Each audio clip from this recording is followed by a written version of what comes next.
You always knew something was wrong with the basement, but you never had a real reason to go down there. Until the night you heard it breathing, not the house settling, not the pipes shifting breathing.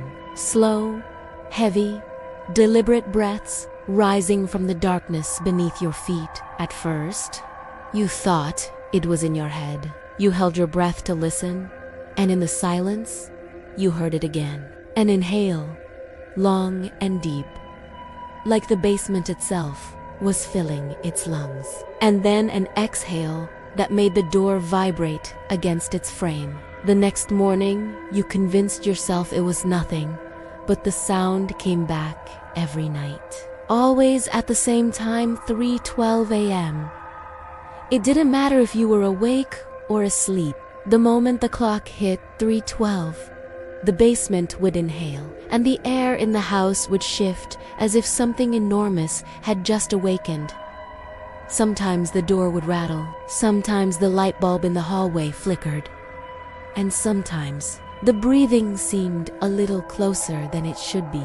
One night, you finally built up the courage to open the basement door. You expected to see a raccoon, a burst pipe, anything that made sense. But the moment the door cracked open, warm air rushed against your face like something alive was exhaling straight into you. You stood frozen as the darkness below pulsed softly, almost like it had a heartbeat. You reached for the light switch, but the second your fingers touched it, the breathing stopped. Not faded, stopped. The silence that followed felt worse than the sound. You shut the door and didn't sleep for hours. But the next night, something changed.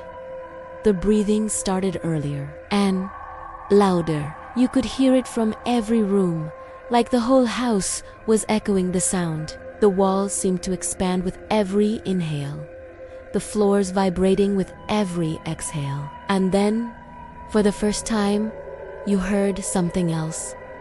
A whisper.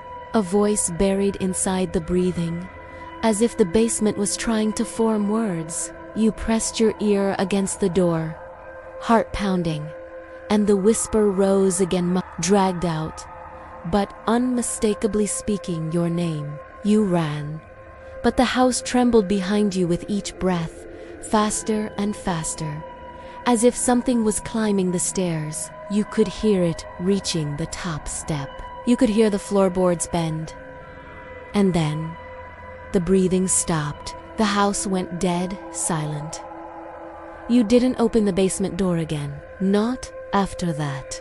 But late at night, when everything is still, you can still hear it softly at first, then louder. The slow inhale from below the floor. The long exhale that makes the lights dim. And every night, the breathing sounds just a little bit closer, like the basement isn't waiting for you to come down anymore. It's coming up on its own.